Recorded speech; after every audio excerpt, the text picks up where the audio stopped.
Hello, welcome back to my YouTube channel.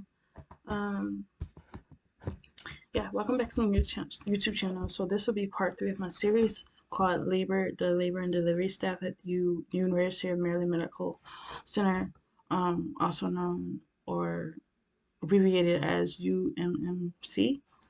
Um, so I'm just gonna start where I left off in my story from last time. So my boyfriend and I, we were transferred to a that bigger room for labor and delivery. Um, because initially I was we were in a triage room, which is like a room where they evaluate you for where they basically do a lot of blood work on you, ask you a lot of questions, and get to know the seriousness of your problem and what's going on with you. And if you're admitted, especially for a pregnant woman who are in labor or about to be in labor or are in early labor, if you are admitted, they transfer you to a bigger room for labor and delivery. So my boyfriend and I were transferred to a bigger room in the labor and delivery department. It was between 2 o'clock, 3 o'clock a.m. when they began doing it. They transferred us to another room. It was between 2 o'clock and 3 o'clock when they took about an hour to do a lot of blood work on me. They stick me with needles to get a lot of blood from me. Um, to examine the baby's heartbeat. So they put like two monitors around me to examine how fast the baby's heartbeat was beating. And they also did a lot of unpleasant pelvic exams on me. Um, Pelvic exams on me to check my cervix to see how dilated I was. And they also had to do a pelvic exam where they used a microscope inside me to like see, what was going on with me and my body and the baby as well. And at one point, someone even asked us, one of the nurses even asked us um, if Solomon, my fiance, was my brother. And in fact, he was not. Solomon is my fiance and the father of my child and my everything. And it was just so weird that they asked that or that they assumed that he was my brother.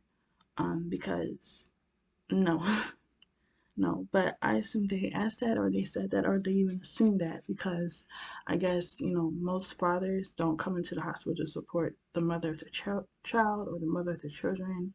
And that, most mothers actually end up going through the labor and delivery process on their own without the support from the father of the child, which is, so sad to think about when you think about the logistics and the reality of some cases are unfortunately, which can be in most cases where the father is not there to support the mother, the child, even if they are together or even if they're not together. So that could be the reason why they assume that or why they even asked that. But it was just not expected, for either of us, um, for that to be an assumption or for that to even be asked. But anywho, so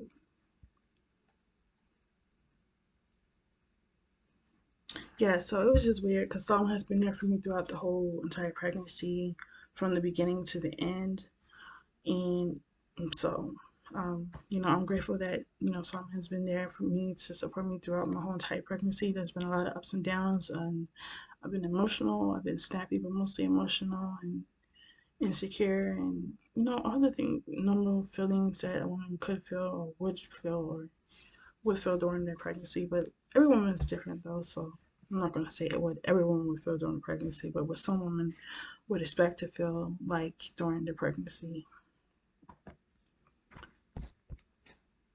So yeah, around 3 o'clock, 3:30 a.m. I want to say, Simon and I tried to get some sleep.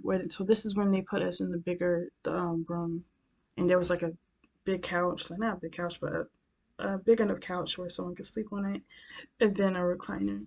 So they had a recliner, but Solomon decided to sleep in the recliner beside me because he wanted to be close to me, and he brought his luggage into the room too because I had like one big luggage, like one big luggage, and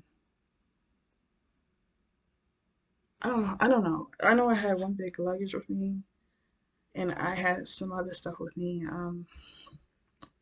too, like a blanket. But actually, oh yeah, we actually when we went Uber, we had to bring this thick pink blanket with me because I wouldn't stop leaking even on my way to the hospital. So that we had to bring that with us because I didn't want to leak in the Uber and then us have to pay extra money for damages to Uber just because of that. So anywho, that's not really important in this story. So so yeah, we got some sleep, and around 6 a.m., the resident came in, and he actually recommended that I be given a epidural, so that in a few hours, so that I wouldn't feel any extreme pain during the labor and delivery process when I delivered my baby, because the pelvic exams were not painful, but they were just very uncomfortable and um, very unpleasant for me. So you know, the fact that he asked me that and he made sure that I was to get that, before before I delivered my baby, made me feel, um, it just made me feel like, like that someone actually cared about my pain, like not just my boyfriend, but like the team there actually cared about my pain, you know, and around 10 o'clock is when they at 10 o'clock a.m. is when they actually gave me my epidural, and they asked my fiance to leave. I really didn't understand why, but it could have been because they could focus on what they were doing and then want to hit the wrong vein in my back or wrong vein or spot in my back. The nurse, so and then yeah, so then I think we went back to sleep, and then around maybe 11:30 a.m. is when the nurse gave me fluids because I had to be on a liquid diet, and of course, any woman who's been pregnant before as a mother knows that you have to be on a liquid diet. I mean, if you were to anyone who's giving origin, birth vaginally, like vaginal birth, vaginal birth, whatever, knows that they have to be on a liquid diet. But if you have a cesarean birth, it's much different, because yeah, it's just much different. But they give them some Jello, some soup broth, water, tea, and apple juice. Unfortunately, not even an hour later, so because at the time Solomon was asleep. Um, yeah, he was asleep after, like he was up when had the liquid diet, my first liquid diet. But then he was asleep. So what had happened was not even an hour or so later, um, I had pushed the call button like twice, 2 or 3 times, because I knew I was about to throw up. Like I felt a metallic taste in my mouth, and I had the feeling in my stomach that something wasn't right. Like my stomach was bubbling. I had a feeling that I was about to throw this shit back up, and I actually ended up throwing it back up.